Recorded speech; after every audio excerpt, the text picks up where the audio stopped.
to start that fourth quarter and then there at the end to go win it. And so we were able to eat up quite a few minutes there in the fourth quarter, which was huge for us to get that time of possession back closer to 50-50. But, going in, I don't necessarily know if we were trying to win that time of possession. We knew that'd be tough. But, again, just our kids played really hard. And, again, just complimentary football, offense and defense, both getting that done.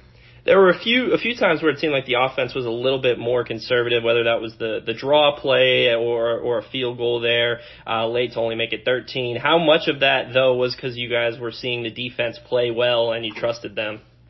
Yeah, it's absolutely part of it, I'm always going to be aggressive by nature, but at the same time, there's real life and there's real feel, and you have to see the flow of the game. And, again, other than that first drive, for them where they popped the long run, our defense stood up and played really well all night. And so, again, I'm going to be smart when it comes to the aggression if I think our defense is playing good and the opposing offense isn't moving the ball that well. We saw Mike Kirch have a bit of a breakout performance. He's had an impact the first couple games, but this was the big one. Was there anything that led to that, or is that just the flow of the game?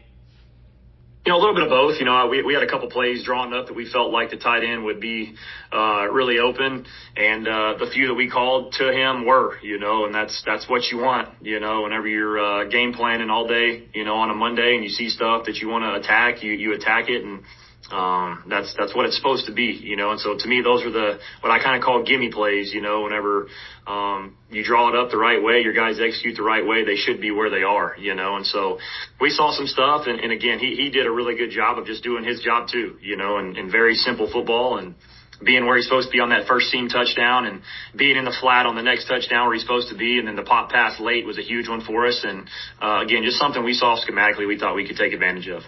How big of a momentum spark do you think this win can be, considering, you guys go into next weekend with a potential big crowd, with that being Parents Weekend, homecoming, the whole nine?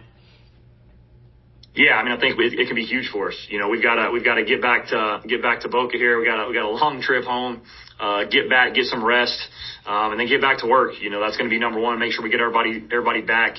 I don't think we had any super significant injuries, but just, the bumps and bruises when you play a physical football game like we played tonight. We got to make sure we get our guys back and get ready to go. And, after a big win, you always got to make sure that our guys understand how to handle success as well.